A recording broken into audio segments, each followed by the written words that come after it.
여러분 살아오면서 가장 경이로운 순간이 어느 때였습니까? 저는 결혼해서 첫째 우리 아이가 태어날 때 가장 경이로웠지 않나. 어떻게 이렇게 생명이 이렇게 나올 수 있을까? 생명의 탄생이라는 건 항상 경이로운 순간입니다. 그리고 그보다는 좀 못하지만 또 이렇게 놀랍고 신기한 거는 그 아이가 조금씩 자라가지고 입을 떼고 말을 할 때, 야, 어떻게 말을 못하던 이 아기가 이렇게 말을 할 수 있을까?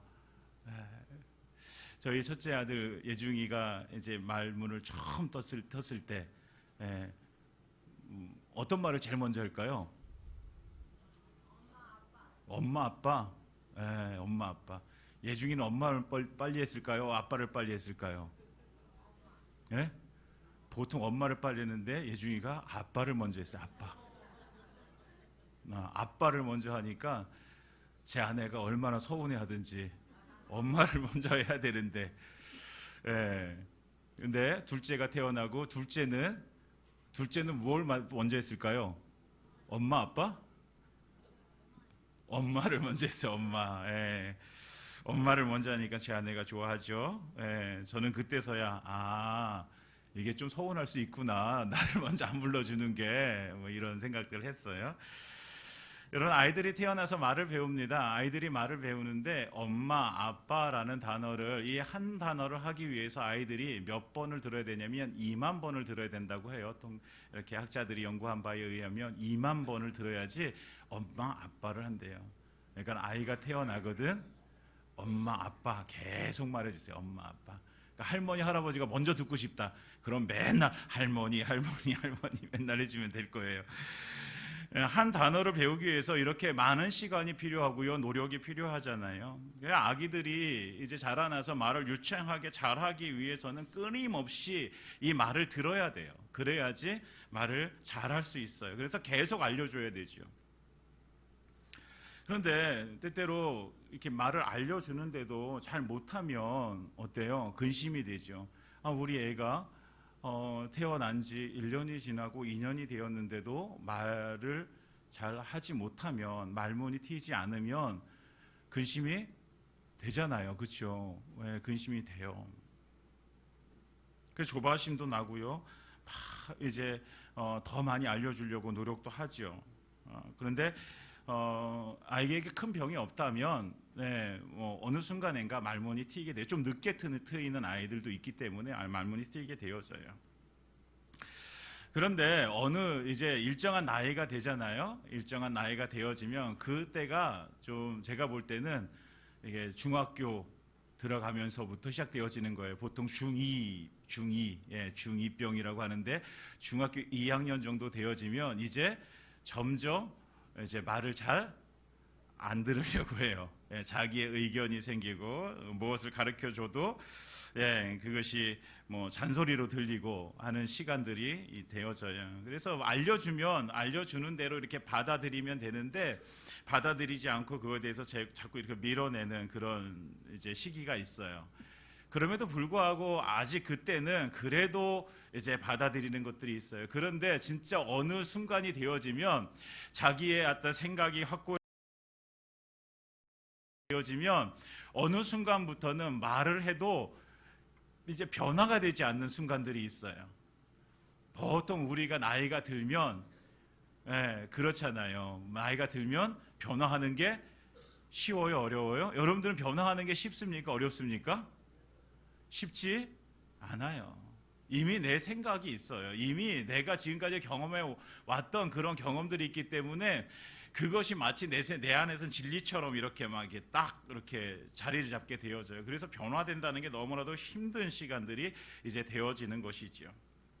그래서 아이는 2만 번 알려주면 되는데 어느 순간부터는 2만 번이 아니라 3만 번, 4만 번을 알려줘도 변하지 않을 때가 있는 것이죠.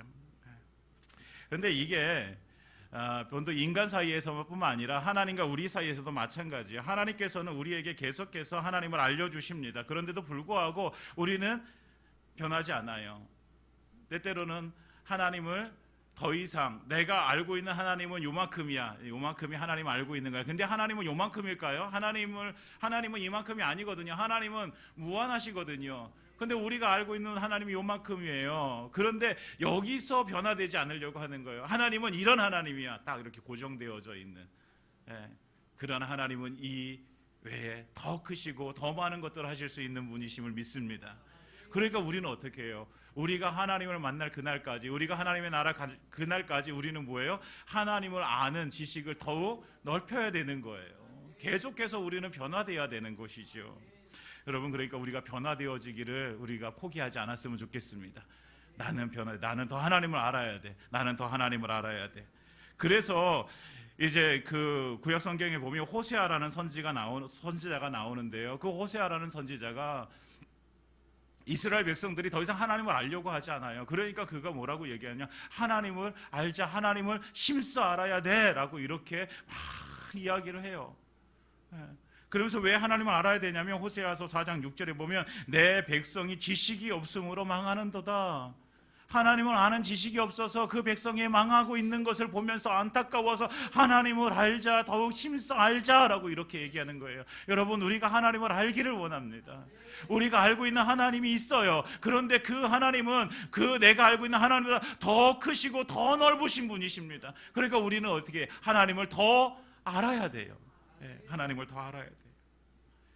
근데 세상은 어때요? 하나님을 알려고 하지 않아요.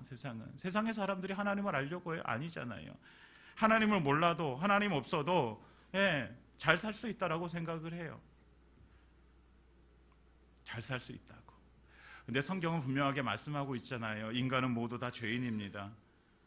죄인이 잘 산다고 해서 그 죄로부터 자유케 되어지는 것은 아니에요. 그러니까 인간이 정말 잘 사는 거는요, 그 죄로부터 분리되어 자유를 누리는 것, 그것이 잘 사는 거거든요. 그러면 우리는 잘 사는 인생일까요? 잘 못 사는 인생일까요? 우리는 잘 사는 인생입니다. 우리 옆에 있는 분들에게 말씀해 주세요. 당신은 잘 살고 있습니다. 우리는 잘 살고 있는 거예요.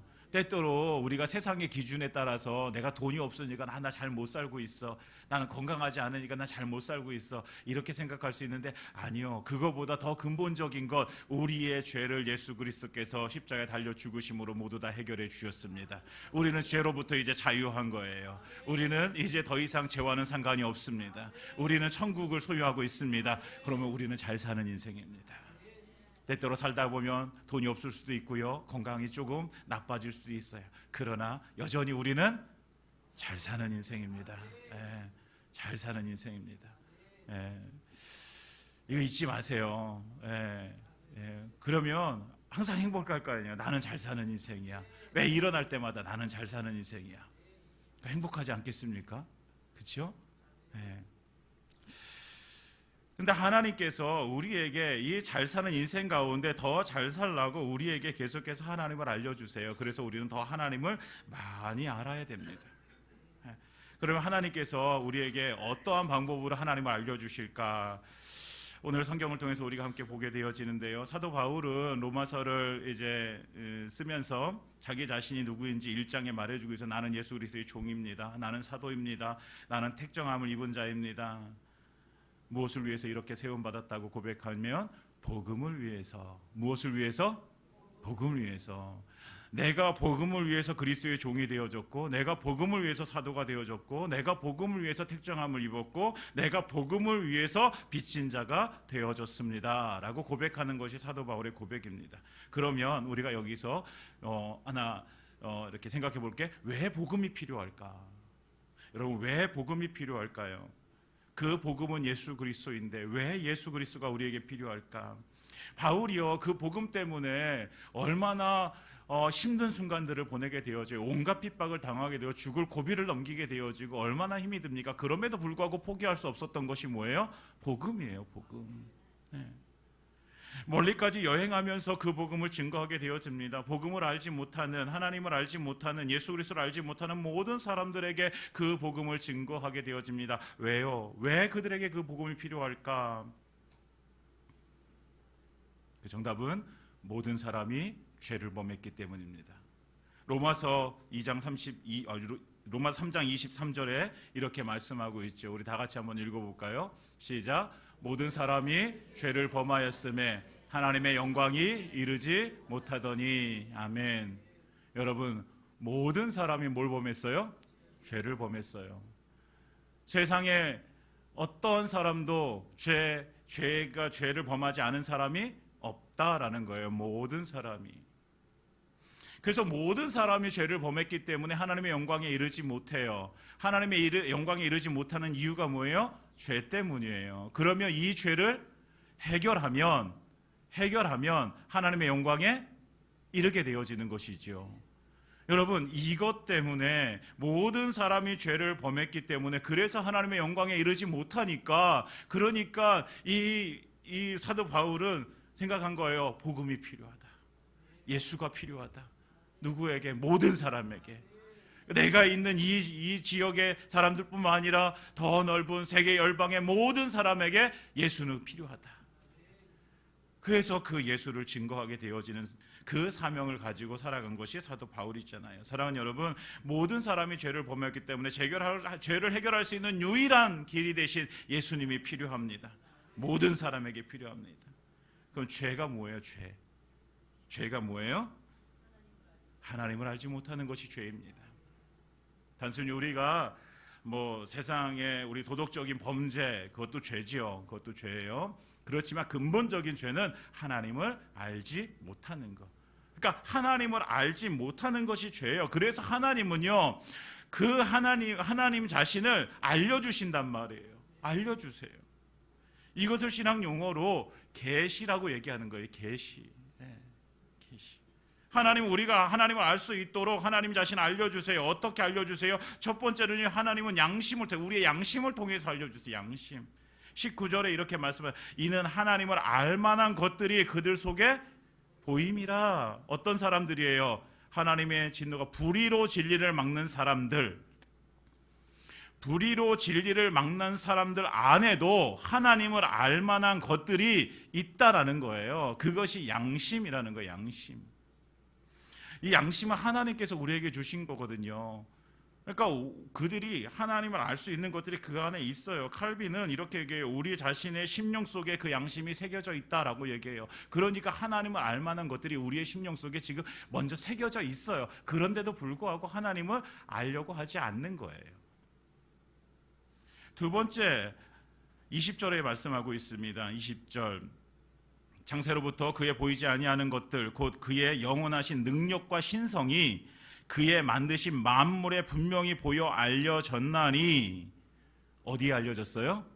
하나님이 만드신 만물에 알려졌어요. 만물. 여러분, 하나님께서 만드신 이 자연 만물, 이것을 보면서 우리는 하나님을 알 수 있게 되어져요. 네. 여러분, 너무 신기하지 않아요? 이제 겨울이 되잖아요. 겨울이 되니까 나무들이 어떻게 되어져요? 가지고 있던 잎들을 다 떨어내요. 그러면 겨울이 되면 앙상한 가지만 이렇게 나무를 보게 되어지거든요. 그러면 나무가 죽은 것 같아요. 꼭. 근데 봄이 되어지면 거기에서 새싹이 또 나요. 신기하지 않습니까? 신기하지 않아요, 여러분? 너무 신기하죠. 저는 이게 너무 신기했어요. 제가 대학 때 이제 전공한 과목이 생화학이거든요. 지금 다 까먹었지만 생화학. 근데 수업 시간에 이거에 대해서 배운 기억이 나요. 광생화학이라는 그 과목을 들을 때 봤는데 이 나무 안에서 단백질이 어떻게 작용해가지고 이렇게 작용하면 나중에 싹이 핀다, 이런 거를 배웠어요. 그러니까 너무 신기한 거예요. 저는 죽은 것 같은 그런 나무인데 보기에는 죽은 것 같은데, 근데 그 안에서는 계속 뭐가 일어나고요? 생명작용이 계속 일어나고 있는 거예요. 그래서 결국 새싹이 나는 거예요. 그걸 듣는데 너무 신비롭고, 하나님이 살아계시다. 이걸 누가 만들었어요? 이런 작용을 할 수 있도록 누가 만들었을까? 여러분, 우리의 이 신체도 봐도 그렇잖아요. 우리가 밥을 먹어요. 근데 밥을 먹는데 그게 쪼개지고 분해돼가지고 이 영양분이 이렇게 흡수돼가지고 각 기관에 이걸 누가 만들 수 있을까요? 이걸? 여러분, 신비롭지 않습니까? 하나님은 살아계시죠. 네. 여러분, 하나님은 이것을 통해서 우리에게 하나님을 알게 하신 거예요. 하나님을 알게 하신 거예요. 그래서 오늘 성경에서 뭐라고 말씀하세요? 만물에 분명히 보여 알려졌나니, 분명히라고 해요. 분명히. 네. 분명하다는 것은 현미경을 보는 것처럼 확실하다는 거잖아요. 여러분, 현미경 보신 적 있어요? 현미경? 그러면 안 보이는 것들도 보이게 되잖아요. 그렇죠? 예, 저는 대학 때 전자현미경이라는 걸 보게 되어지면 진짜 안 보여요. 뭐 대장균 같은 거 안 보이죠. 여러분 대장균 보신 적 있으십니까? 없으시죠? 저는 봤어요. 대장균을 막 꿈뚱꿈뚱거리는 걸 봤단 말이에요. 안 보이는데 현미경을 보면 보여요. 여러분, 분명이라는 것이 그거예요. 우리는 안 보이는 것 같지만 그러나 그 안에 분명히 그것이 존재하는 거예요. 하나님의 만물 안에 하나님을 알게 하신 그것이 분명히 거기에 존재하는 거예요. 그래서 그것을 통해서 하나님을 알게 하시는 것이죠.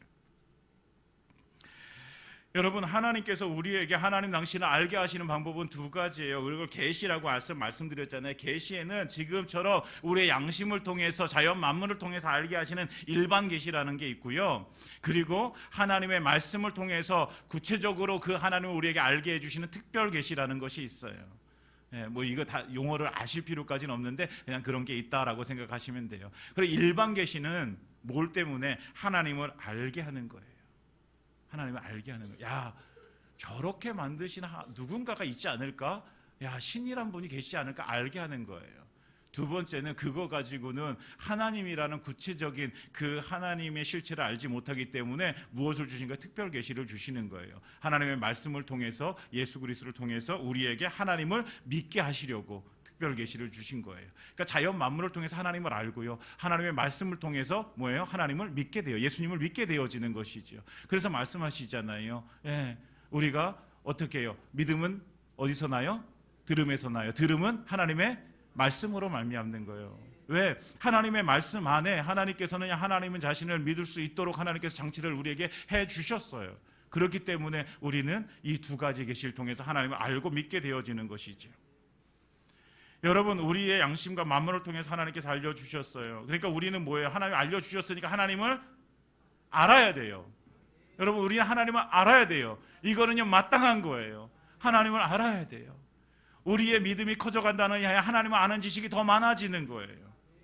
그러면서 20절 후반부에 뭐래요? 그러므로 그들이 핑계하지 못할지니라. 하나님을 알려주셨는데 하나님을 알지 못해요? 그들은 그거에 대해서 핑계할 수가 없어요. 하나님 언제 알려주셨습니까? 이렇게 얘기할 수가 없어요. 왜? 알려주셨잖아요. 누구도 변론할 수가 없는 거예요. 분명한 사실입니다. 그런데 많은 사람들이 하나님을 알지 못해요. 하나님을 알려고 하지 않아요. 이것이 죄인 거죠. 여러분, 우리가 하나님을 알고 있음을 감사하시기 바랍니다. 그런데 이 감사가 더 넘어서 하나님을 더 알기를 소망하시기 원합니다. 예, 막 열망 가운데, 하나님을 알고 싶어하는 열망 가운데 있기를 원해요. 그러면 하나님은요, 우리가 알고 있는 그 하나님보다 더 많은 하나님을 우리에게 알려주실 것입니다. 이 분명하게 하나님을 알려주셨는데 그러면 인간들의 반응은 어떠냐? 인간들의 반응은, 하나님을 알려주셨는데 그러면 하나님을 알아야 되는데 인간의 반응은 그렇지 않아요. 21절에 보면 이렇게 말해요. 21절 함께 읽어볼까요? 21절 시작. 하나님을 알되 하나님을 영화롭게도 아니하고 감사하지도 아니하고 오히려 그 생각이 허망하여지며 미련한 마음이 어두워졌나니. 아멘. 어때요? 하나님을 그들이, 중요한 건 그 앞에 말이에요. 하나님을 알되. 여러분, 하나님을 알되, 하나님을 아는데 모르는 게 아니에요. 아는데 뭐예요? 하나님을 영화롭게 안 해요. 감사하지도 않아요. 불의로 진리를 막는 사람들입니다. 이 사람들이 하나님을 알되 영화롭게도 아니하고 하나님을 알되 감사하지도 않는 사람. 여러분, 그럼 이걸 반대로 얘기하면요, 우리가 하나님을 알아요. 그러면 우리는 어떻게 해야 돼요? 하나님을 영화롭게 해야 돼요. 또 하나님 앞에 감사해야 돼요. 여러분, 오늘 그래서 설교 제목이 뭐였어요? 감사가 회복된 삶입니다.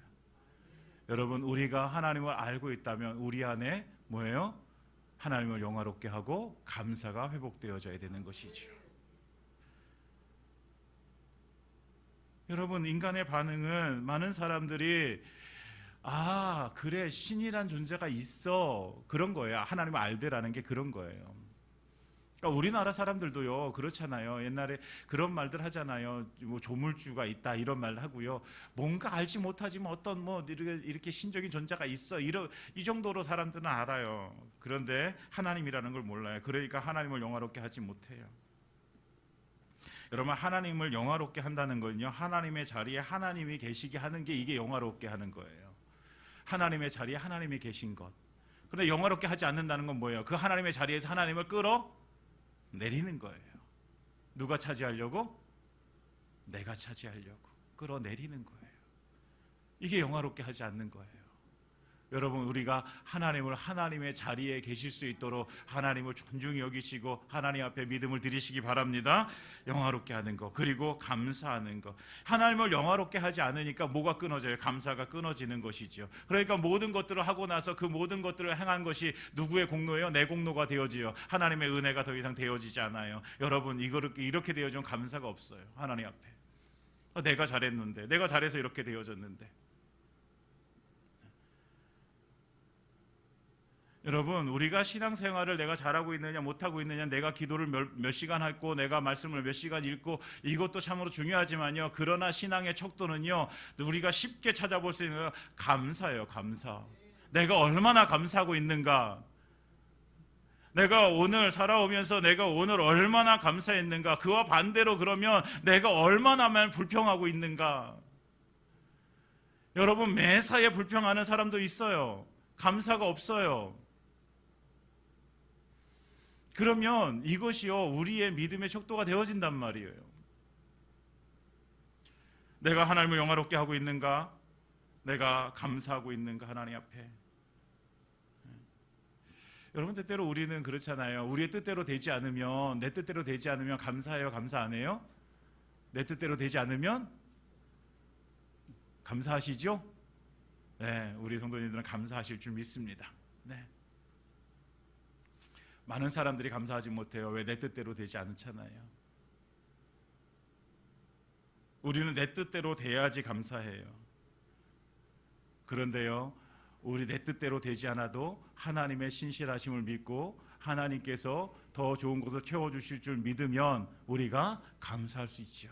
그래서 감사는 믿음하고 같이 가게 되어지는 거예요. 믿음이 없으면 감사할 수가 없어요. 단순히 내게 좋은 일이 이루어졌고 내가 신나는 일이 되어졌고 내 뜻대로 이루어졌다고 감사하면 그거는 모든 사람들이 다 감사할 수 있어요. 여러분, 그렇게 되어지는데 감사하지 않을 사람이 있어요? 다 감사하지요. 그러나 믿음은요, 그것을 뛰어넘어서 혹시라도 내 뜻대로 되지 않더라도, 내가 원하는 방향대로 이루어지지 않더라도 뭐 하는 거예요? 감사할 수 있는 거예요. 왜? 하나님은 신실하시잖아요. 하나님은 자녀된 우리에게 좋은 것을 주시잖아요. 하나님은 하나님의 뜻대로 이루시는데 그 뜻이 내 생각보다, 내 뜻보다 더 완전하시고 완벽하시잖아요. 이것을 믿기 때문에 감사하는 거죠. 예. 혹시라도 우리의 생명이 끊어진다 해도 우리에게 천국의 소망이 있기 때문에 감사할 수 있는 것이지요. 예. 그러니까 우리가 감사하지 못할 이유가 없잖아요. 그런데도 불구하고 우리는 때때로 감사하지 못하게 되어지는 것이죠. 사랑하는 여러분, 우리가 감사를 회복하길 원합니다. 감사. 그러니까 하나님을 영화롭게도 하지 아니하고 감사를 잃어버린 자는요, 마음이 변해요. 하나님을 알 때 그나마 마음이 변해요. 21절과 22절에 보면 이렇게 마음이 변해요. 그가 어떻게 되어져요? 생각이 허망해지는 거예요. 생각이 허망하여진다. 허망하여진다는 마타오라는 단어를 쓰는데 이기주의자가 되어지는 거예요. 이기주의자. 자기 중심적인 삶이 되어지는 거예요. 모든 것이. 이기주의자가 되어지고, 두 번째, 미련한 마음이 어두워지는 것, 아카사르디아라고 하는데 쾌락주의가 되어지는 거예요. 쾌락주의. 그냥 먹고 즐기자, 이렇게 되어지는 거예요. 그러니까 마음이 미련해서 어두워지니까 그냥 자기 욕망을 채우는 것이 자기 인생의 그냥 목적이 되어져 버리는 거예요. 요즘 이것이 너무 심각한 문제가 되어지고 있잖아요. 요즘 우리나라 사회에서, 옛날에는 이렇지 않았는데 요즘 마약이라는 것이 계속 문제가 되어지고 있는 사회가 되어져 버렸잖아요. 여러분이 마약이 뭐예요? 자기 쾌락이거든요. 그냥 즐기자거든요. 이것이 어디서 오는 거예요? 하나님을 알지 못함으로 오는 거예요.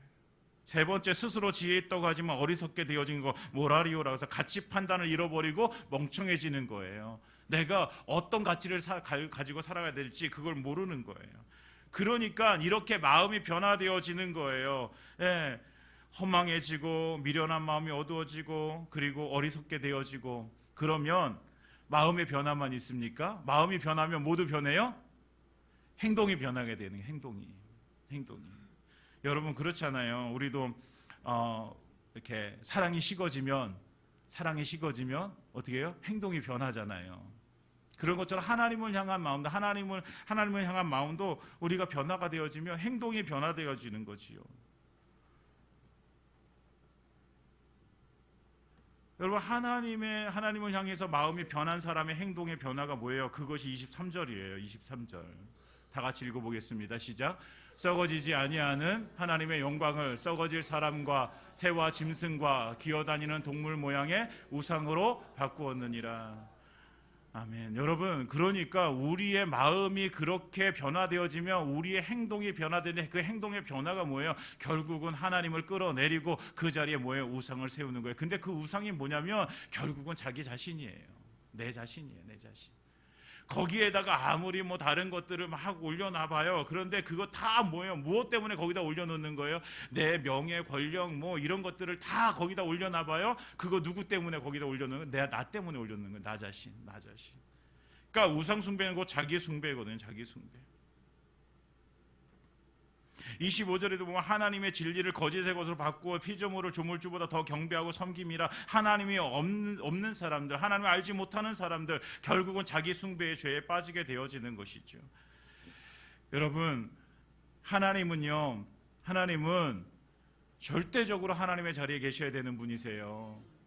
거기서 절대로 내려오시면 안 돼요. 그런데 하나님은 거기서 하나님이 스스로 내려오시는 것이 아니라 우리가 그 하나님을 끄집어 내리는 거예요. 이걸 뭐라 그랬어요? 영화롭게 하지 않는 거라 그랬어요. 영화롭게 하지 않는 것.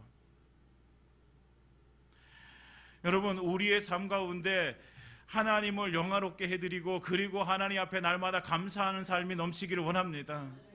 우리가 그러면 어떻게 해야 돼요? 하나님을 더 알아야 되는 거예요. 하나님을 알아야 돼요. 하나님을 알아야 되는 거예요.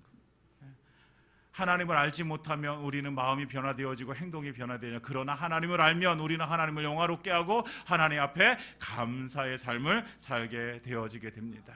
사랑하는 여러분, 우리가 정말 하나님을 알고 하나님 앞에 정말 감사하는 자로 서기를 원합니다. 여러분 우리의 삶은 어떨까요? 우리의 삶은 어때요? 우리의 삶을 오늘 하루 동안 오늘 아침에 일어나서 예배드리는 이 순간까지 여러분들 얼마나 감사하셨을까요? 네, 감사하셨죠? 감사하시죠?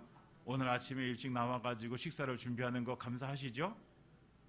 감사하시죠? 네, 아침에 일어나서 내가 오늘 예배 자리에 올 수 있다는 것이 너무나 감사해서 이 땅에 오셨죠? 이곳에? 네, 감사합니다.